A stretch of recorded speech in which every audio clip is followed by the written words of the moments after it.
Welcome to All Home Care Matters, the show where we discuss all things home care, with discussions on important age-related matters and topics. Brought to you by Enriched Life Home Care Services, the #1 rated home care provider in Michigan by Top Rated Local.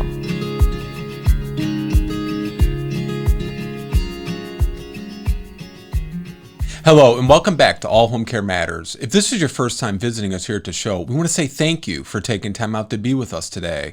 We appreciate how valuable everyone's time is, and that's why we try and make each episode here at All Home Care Matters something that will hopefully matter to you. Today I am honored to welcome Stephen Tweed, the CEO of Leading Home Care, a Tweed Jeffries company, and the founder of the CEO Forum. Welcome, Stephen. Thank you, Lance. It's great to be with you and your audience. My pleasure. So, Stephen, I want to start off with, I introduced you as the CEO of the Leading Home Care company. What is the Leading Home Care company? We are a consulting, publishing, and research firm that specifically services the home care industry.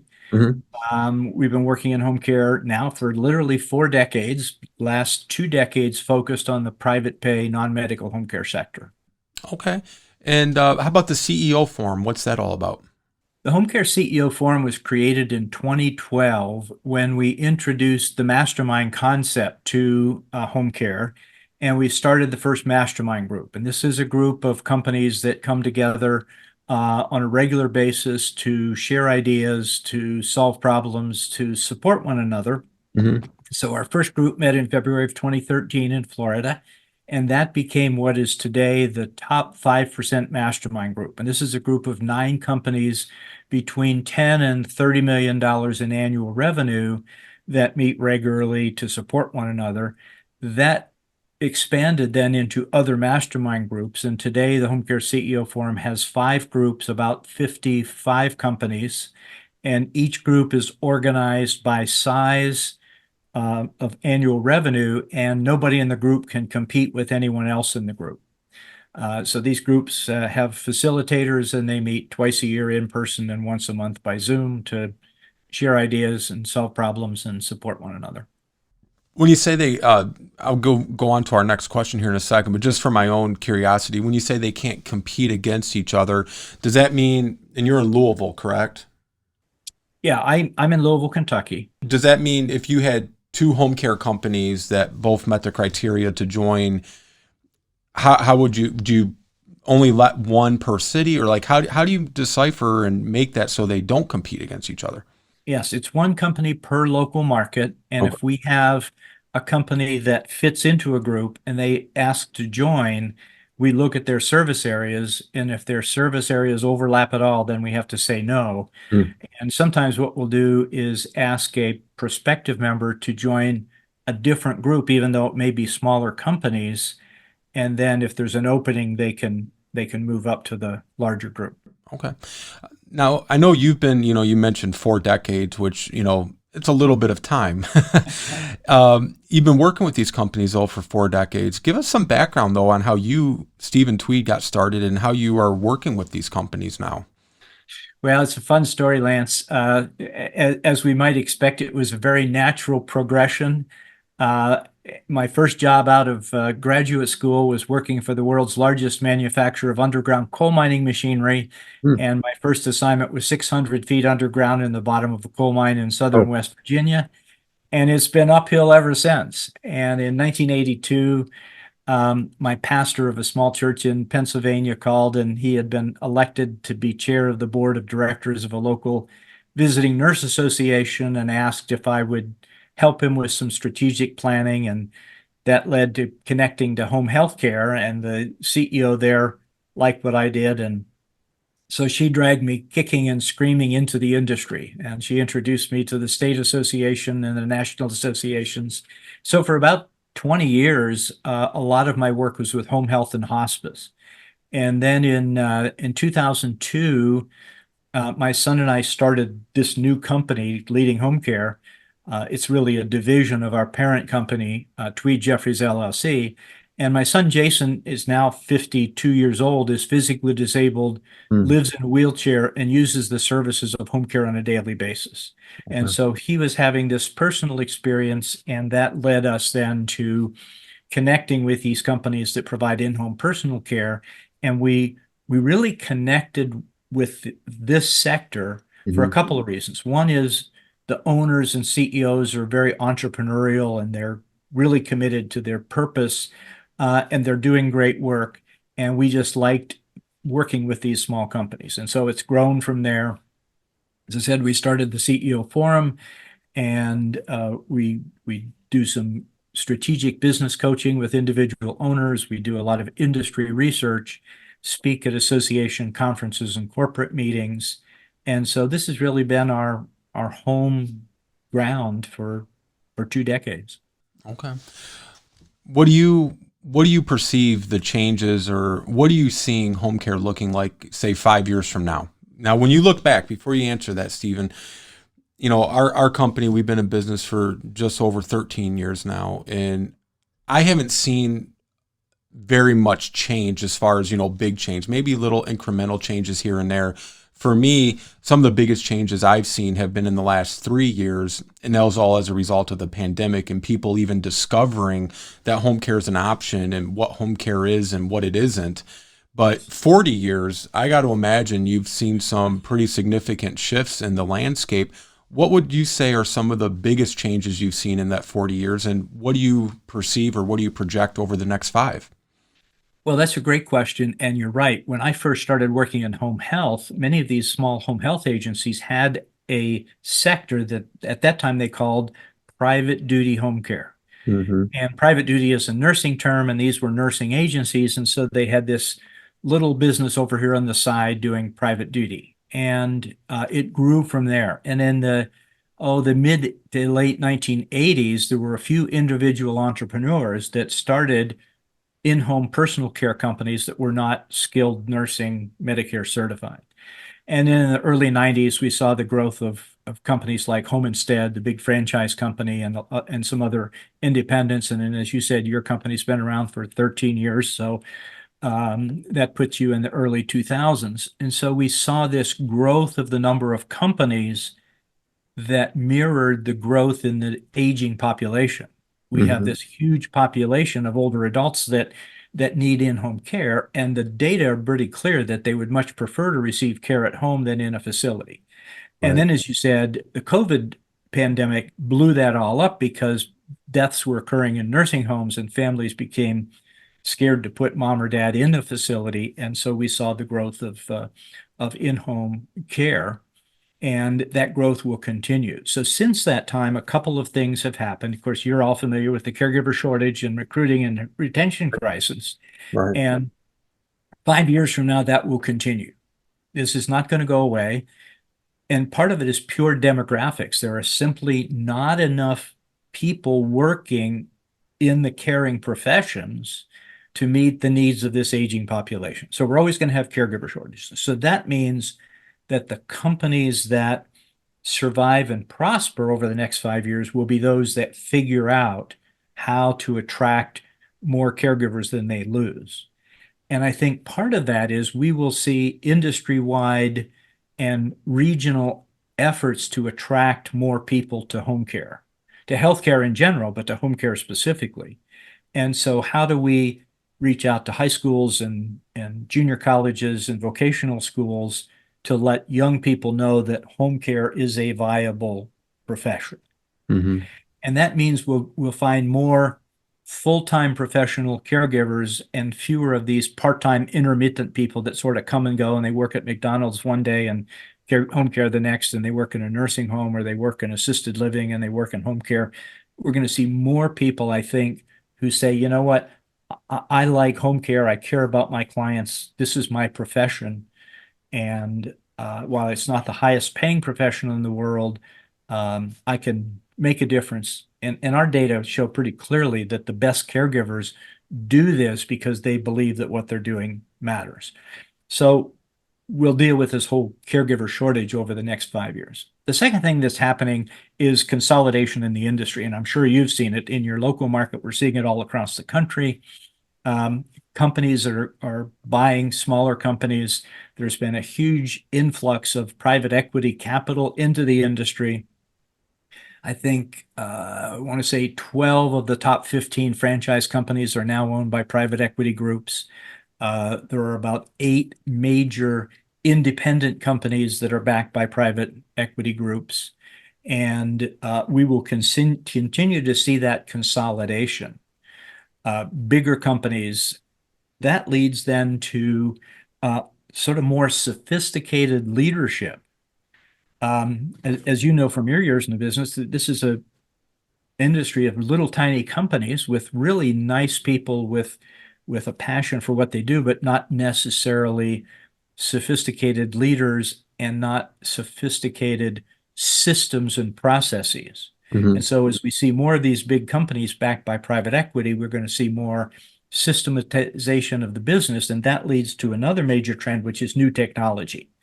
And because there are not enough caregivers, we're going to have to find other ways to use technology to supplement the in-home personal care. Um, I kind of laugh because every month I get a call from some new private equity entrepreneurial person who's got this latest technology. Right. And we know that the consumers have resisted the technology, whether it's cameras or sensors or microphones or motion detectors. Older folks want their privacy. Right. And so how we adapt technology so that it will be accepted by the clients and their family caregivers. So there are some very interesting dynamics, and yet we know that the population continues to age, that the numbers of people over the age of 85 continues to go up, and so the need will continue to grow. Right. Yeah. Do you ever see AI playing? And we've had some wonderful technology that we featured on the show and that we've talked to the developers on. But when it gets to the company side, I can see AI helping in certain roles. But when you go to the family caregiver side, and it's that family caregiver who's taking care of mom 24/7, I'm not seeing where technology like AI is really gonna. It's not there yet. I don't think. Have you seen any specific technology that outside of the home care company side and the professional caregiver side that really is helping making an impactful benefit? That's a good question. There are a couple of companies that I've talked with Hmm. that are developing systems that are direct to consumer. So they're reaching out to consumers to subscribe to their service, whatever it be. It may be, and most of it is like online digital apps that Right. a family caregiver can run on their phone, and that would connect then to other technology. It might be in-home sensors, whether it's motion detectors or audio or whatever. There's a variety of different sensors. We see apps being connected to plans of care so that whether the family is using a home care company or a private caregiver, if they have a plan of care, the caregiver can make a note on their smartphone that today I gave mom a bath, I fed her lunch, I did the laundry, whatever.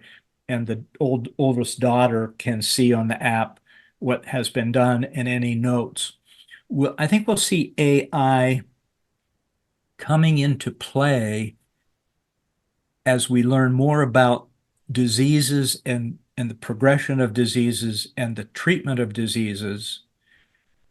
Today, we sort of depend on the eyes and ears of the caregiver to watch for change of condition of the client or the patient. Mhm. Are they gaining weight, which may mean fluid retention and congestive heart failure?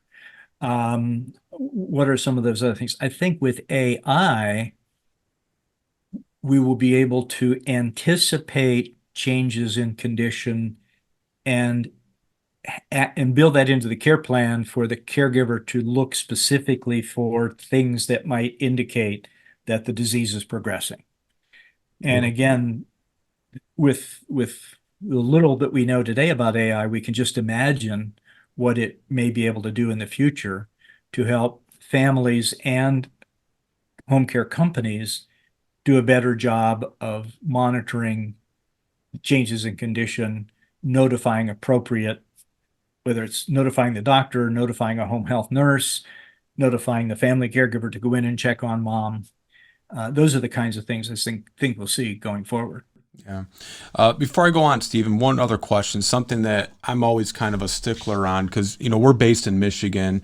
Michigan right now is still a non-licensed state, non-regulated, non-oversight, no government involvement, no Department of Health and Human Services involvement, really no bar or criteria to meet in order to call yourself a home care company, which is terrifying.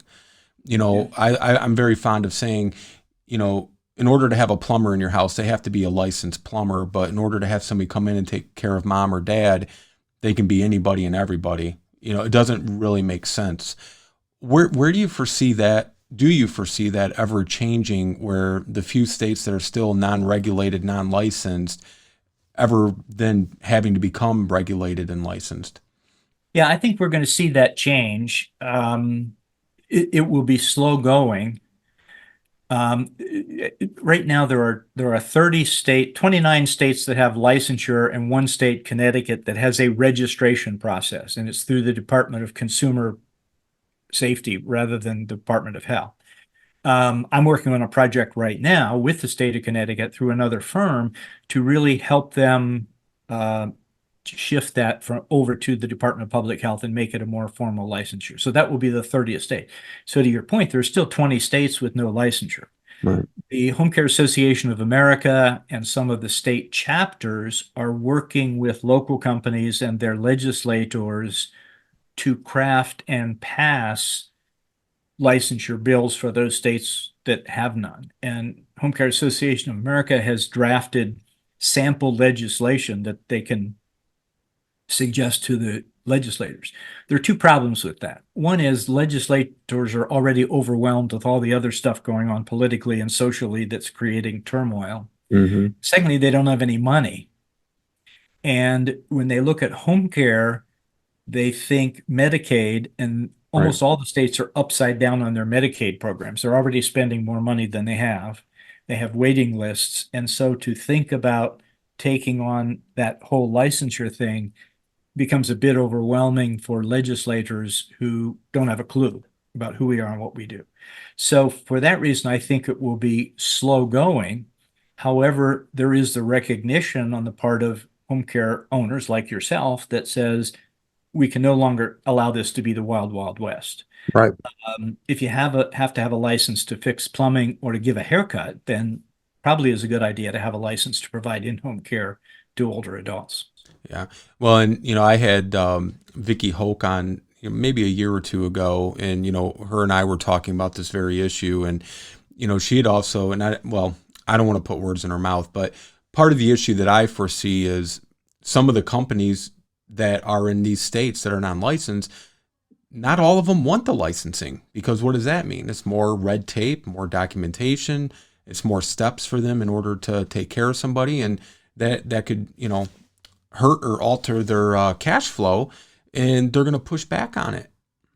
Yeah, that's right. And part of it is they see some of the wild things that happen in a few states, and they see the government overreach with regard to the Medicaid program, where they have this new 80-20 rule that just is going into place right now, where 80% of revenue will have to be paid to caregivers or employees, and there's still some gray areas in there, but company owners that look at their profit and loss statement and see that the government's going to force them into a situation where their gross margin is 20% or less. And in the industry today, the gross margin is in the high 30s, 35, 36, 37, a little bit lower for those Medicaid companies that are majority of the revenue from Medicaid. So, but let's say they're in the low 30s. If you're at 34% gross margin, and now the government says you got to beat it 20%, what we see is, number one, the biggest loser will be consumers, because there will not be agencies able to provide the care. That means that caregivers will lose jobs, or they'll move over to the private pay sector. Right. And that means that companies will go out of business. And the companies that will survive will be the very large companies that can systematize their business and can figure out how to operate on those low margins. Yeah. And so that's sort of one current example of government overreach. And as you said, many of these companies in non-licensed states are saying, why do we want to bring that on ourselves when right now we're free to operate as we choose? Right. Well, and the last thing I would add to that, most companies, at least here in Michigan, that are home care, your private duty, your one-on-one, they don't mess or accept Medicaid because the reimbursement rate is so low that the company loses money taking it on. But if you have a group home or a facility style setting where you're taking care of multiple people with one or two caregivers, then it might make more sense. But to do one-on-one, it usually the reimbursement is less than what the employee makes at an hourly rate. And it varies from state to state. Right. Medicaid is state to state. The Right. states that have reasonable Medicaid reimbursement, we're seeing explosive growth in the numbers of clients receiving service and in the number of agencies, but they tend to be very large agencies so that they can automate their system. So it's high volume, low margin, and these big companies are able to function at those low margins. The other thing is that private equity investors like the predictability of Medicaid. And so they're buying up these Medicaid companies, the companies that are majority of revenue from Medicaid. And one of the things we've learned from our top 5% mastermind group, we have in there right now 9 companies, and 4 of them get a majority of their revenue from Medicaid, and 5 of them majority private pay. And because of their similar size, they learn a lot from each other, but there's also some dramatic differences in how they run their businesses. And what we found is it's difficult to do both really well. It's Right. difficult to be a Medicaid provider and a private pay provider. And so the people who are primarily private pay work with private pay clients, long-term care insurance, Veterans Administration benefits. Mhm. The people that are primarily Medicaid are 95% Medicaid, and they learn how to operate on those slim margins. Right. Yeah. I know here in Michigan, our personal injury reimbursement got cut, I think, by 60%. And I knew some people that's all they specialized in was taking auto accident victims who had personal injuries. And when that changed, all those companies, they went belly up because now their funding got slashed dramatically. Speaking of, trends and things in the industry, what are some of the major trends that you're seeing that's helping to shape the industry right now? Well, it's interesting because we just did a research project, and it literally came out this week. The sponsor of the research is Axis Care, the top-rated home care software company, Right. and Leading Home Care and the Home Care CEO Forum came together and did the research under the sponsorship of Axis Care, and they published the report, and it literally is just coming out.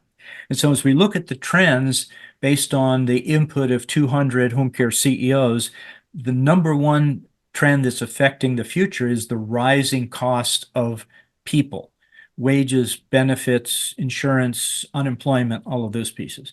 The second then is the rising prices of home care. And the question is, at what point do we price ourselves out of the private pay market where people can no longer afford to pay for private pay home care? Now, obviously, the very high net worth people will always have the money to do that, and they prefer to stay at home, and they will do 24-hour a day care with nurses if that's what they prefer, and they have the resources. But for typical middle America, at some point you price yourself out Right. of. And so, as you said, for 20 years, the bill rate in private pay home care was $20 an hour, and the pay rate was 10. And it literally was a decade with almost no movement. Right. And in the last 5 years, that has doubled. And so we see almost double, so we see private pay rates that are in the mid to high 30s, in some states, $45 an hour. We're seeing pay rates in the high teens, 17, 18, 19, $20 an hour. We just saw the state of California mandating $20 an hour.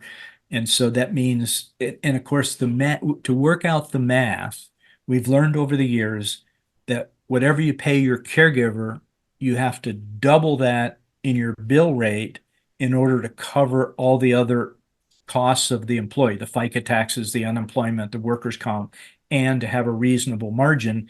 And as we said, the industry gross margins are in the high 30s, 36, 37, 38%. The net margin, the bottom line, is single digits or low double digits, 9, 10, 11%. And so when we look at the increasing costs of care, that means increasing prices to the consumer. A couple of other big trends that are affecting the future, the labor market, the whole availability of labor. And we were talking about this with some colleagues the other day.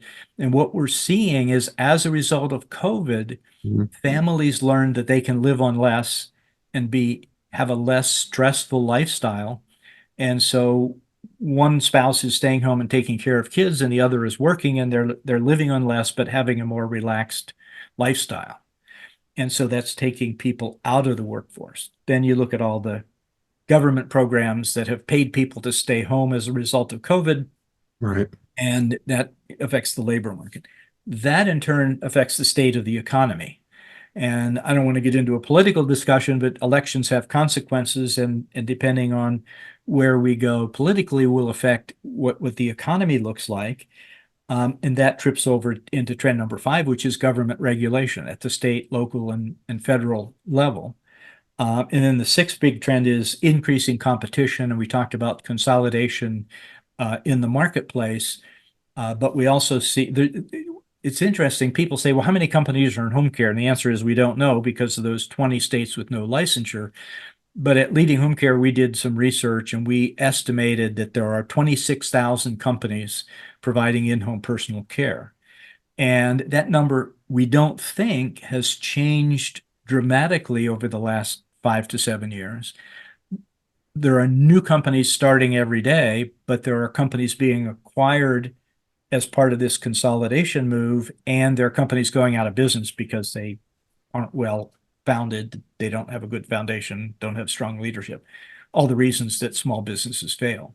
Sure. And so there is this increasing competition, but it's coming from larger companies funded by private equity. Do you think that's a good thing for the industry? The private equity? Yeah. My personal bias coming into play, I have some very serious concerns about the impact of private equity on home care. And I've been watching it because the Congress of the United States has some serious concerns about the impact of private equity on the whole healthcare system. Right. But if you're familiar with the private equity business model, basically they buy a company, they grow it, they add value, and they flip it. And they like to do that in 5 years. Mm-hmm. And so what's the impact on consumers, on families, on caregivers, on employees, if the company that you're working for or that is providing service changes ownership every 3 to 5 years? You know, there was just an article last week that the franchise company Senior Helpers has been sold by Advocate Aurora Health to a big private equity company. And it was big news when Advocate Aurora, through their investment fund, acquired Senior Helpers, and it's only been 2.5 years. So they decided that it was not a good investment long-term for a not-for-profit healthcare system to have their extra funds invested in home care franchise companies. So they had it for a couple of years and they sold it. So these are the kinds of things, and we've seen a lot of that happening. We saw Home Instead, which is the largest home care franchise company, being acquired by Honor, which has tried to disrupt the industry with technology, and we're paying attention to how that is going. So again, my bias is I'm not a big fan of private equity and the impact that investment is having on the home care industry. Yeah. So because home care is a pretty highly fragmented industry with a lot of small companies, you know, give us an overview, and I think you kind of summed it up, but how would you summarize it in a few sentences, Stephen, of what the industry overview looks like for you right now? Well, as I said, we did some research a couple of years ago, and we actually got a copy of all the licensure lists for all the states that have licensure. That's public information. Sure. We did research and we consolidated that. And based on that, And we keep a running list of the home care franchise companies, and we update that every year or two. And so based on that, we estimate that there are 26,000 companies in the industry. We think about 13,000 of those are independents owned by individuals, partners, spouses.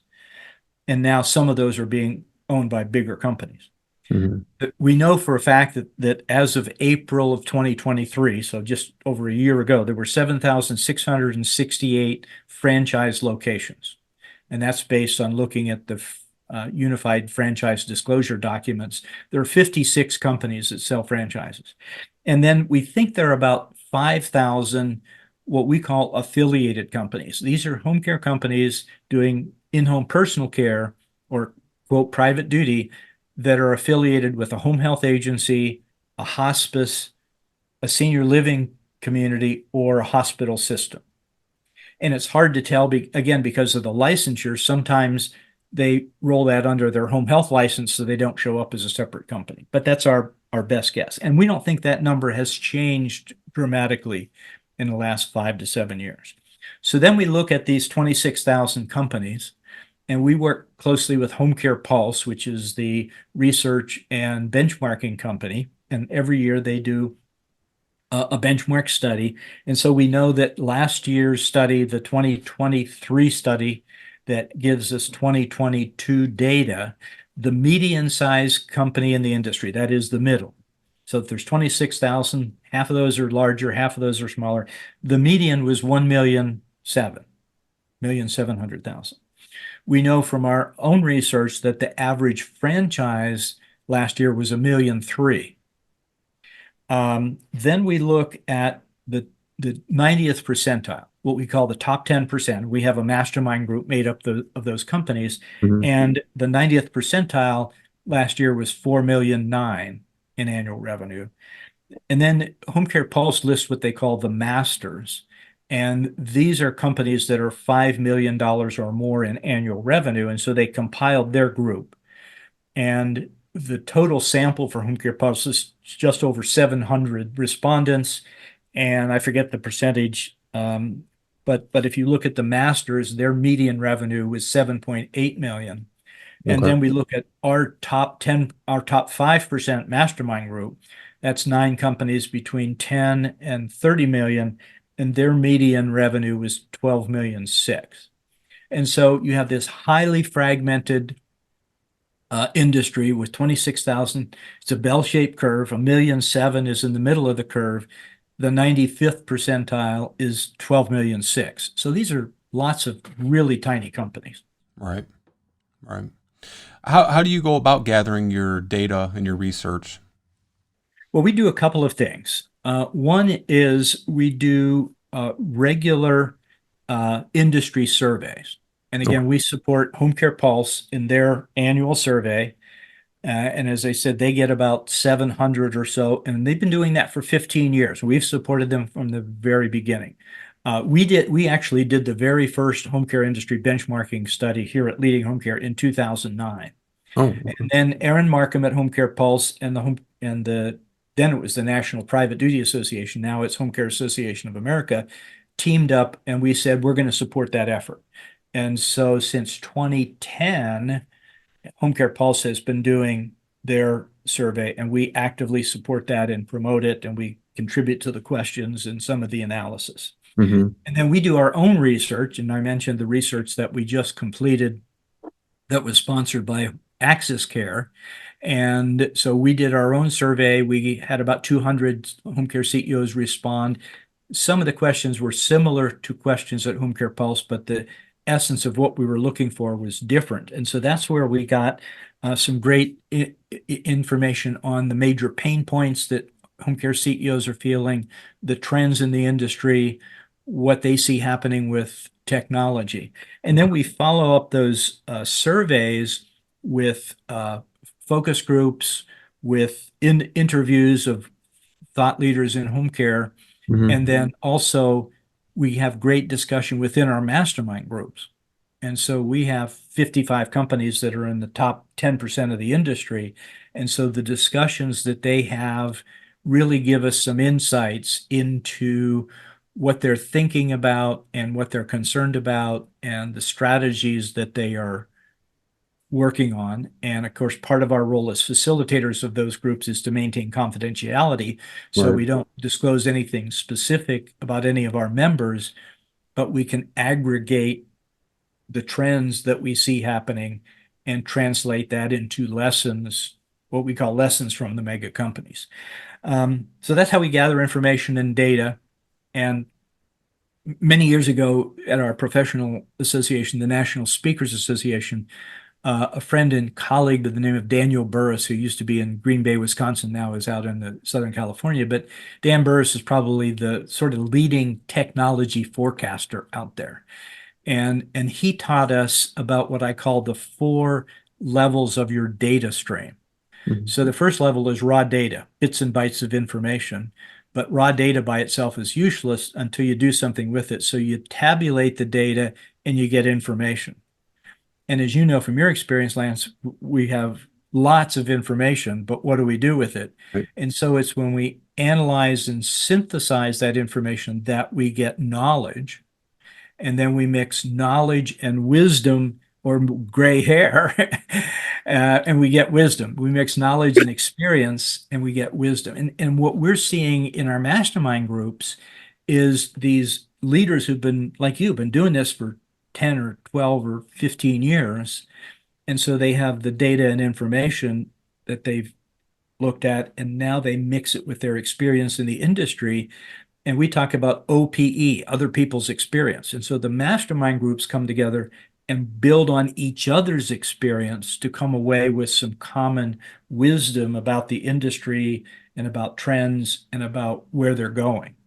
And that's, to me, been the biggest benefit of the Home Care CEO Forum and the mastermind groups over these last 10 years, 12 years now. So, Stephen, I want to, we're talking a lot about, the big companies, the major ones, or, they have the gross net income, $1 million plus, or, whatever the benchmark is, but, significant monies. What can a smaller, maybe they're just starting out, maybe they're just a couple of years old, or they're even thinking about getting into the industry. What advice would you offer to them? Like, how can they have a successful business? I think the first thing, Lance, and that's a great question, is to define a narrow niche. Mm-hmm. To compete head to head with 26,000 other companies makes no sense at all. And too many people try to do just that. Okay. And so how do you carve out a niche where you can be the only player or one of a small number of players? So, for example, one of the things that some companies have done is developed specialty programs around specific diseases, and they become the leading provider of home care for Alzheimer's and dementia, or Parkinson's and other movement disorders like MS and ALS and stroke. Or they focused on more of a clinical, a lot of these companies are formed by nurses and they take a more clinical approach. And so they focus on clients with chronic diseases, congestive heart failure, COPD, asthma, diabetes. And it's, while they're not nursing care, they're more clinical in nature and they have nurse supervision or nurse case management.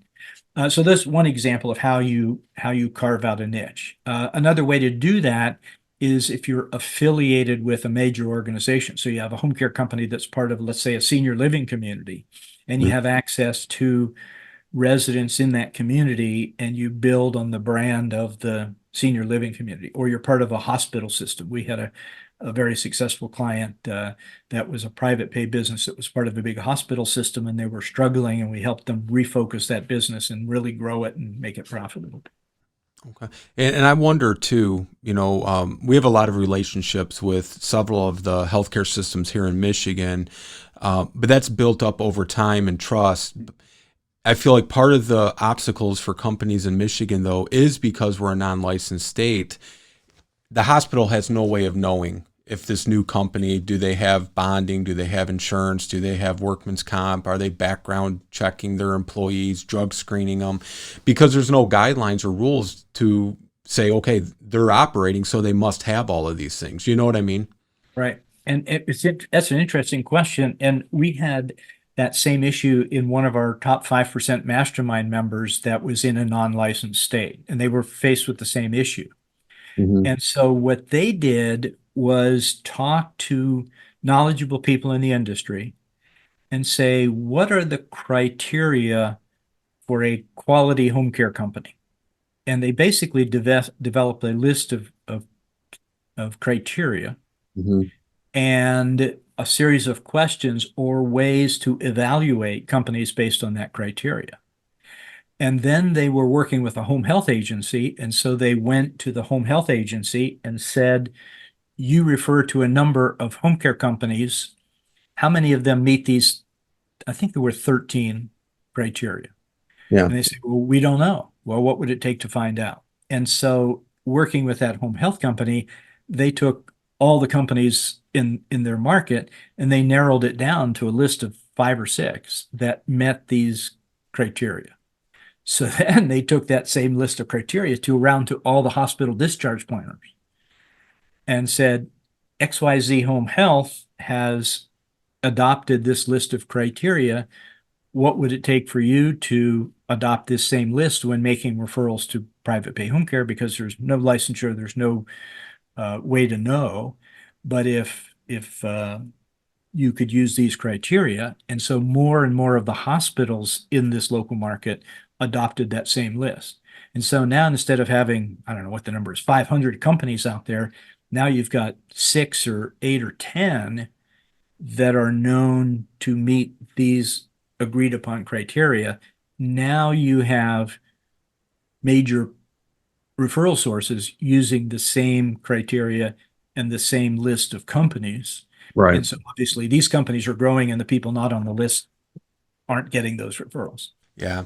And, and again, last thing I'll say about the licensing, I think that's where it does present a problem, because so many families that we have encountered over the years, they hired what they thought was a company, and it ended up not being a company. It ended up being, a friend and another person, and they're calling themselves a company. And then, the person gets sick, and now mom's left with no help because that company, quote unquote, wasn't able to come because the one person out of 2 in the company can't work that day.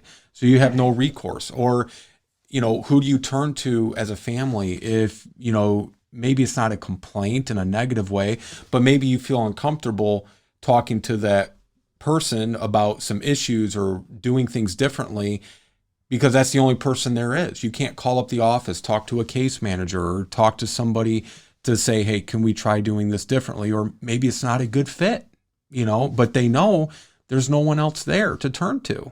And I think that's where, at least for us in our state, we really try to educate people, make them aware of these things. Because, I don't know about you, Stephen, but I never went to my doctor ever and said, can I see proof that you have malpractice insurance and that you have a medical degree, or a license? It's just kind of an unspoken assumption. And I think that's the way a lot of families feel about home care. They assume, oh, this person's a home care company. They're going to have all of these protections, and oftentimes when it's just a couple of people calling themselves a company, they don't have those things. And, if they get hurt, they can sue the family, and if the family gets hurt or items get stolen, you have no recourse because they don't have the insurance or the protections. This is one of the trends or the threats to the industry that our mastermind members have had significant conversation about. And we hear it a lot around the country that many home care company owners feel that their biggest competitor is that independent caregiver. Right. And they're working independently. They're not licensed. They're not insured. They're not bonded. It's an individual. They do it for an hourly rate that's dramatically less than what an agency charges. Sometimes it's under the table, paid in cash. And so they're not declaring the income. They're not paying taxes. And then what we've seen is individuals like that are successful doing that themselves say, well, gee, I've got 3 friends. I'll bring my friends in and I will book them into a family and I'll keep a piece of the revenue. And now you have this informal registry kind of model being created, but it's not regulated. They're not paying taxes. They have no insurance. And then when there is a problem, the consumer has no recourse. They have no And recourse. so Yeah. it's a consumer education issue, but one that's difficult because most families have no awareness of home care and don't even think about home care until the need arises. Right. And then they're making a decision in sort of a crisis mode, and they're listening to what their friends tell them or some other bit of information as opposed to really having a good understanding. Well, and last thing I'll say about that, it's not only the families that don't have a good understanding. Oftentimes, discharge planners and nurses and doctors don't have a good understanding. At least for us, in our experience, we've had so many hospitals and discharge planners call us. We'll get a big discharge, summary sent, via fax or email, and it's really for home health. And then someone will call and speak to the discharge planner. She says, well, the doctor ordered, 7 weeks of home health and physical. We're not a home health care company. We are a home care company. And they just have that deer in the headlight look like, what do you mean? What isn't that the same thing? Or they'll discharge the person, say you need care, and the patient will call us and say, I need to be picked up at the hospital by 3 p.m. and I need help 7 days a week, 24 hours a day.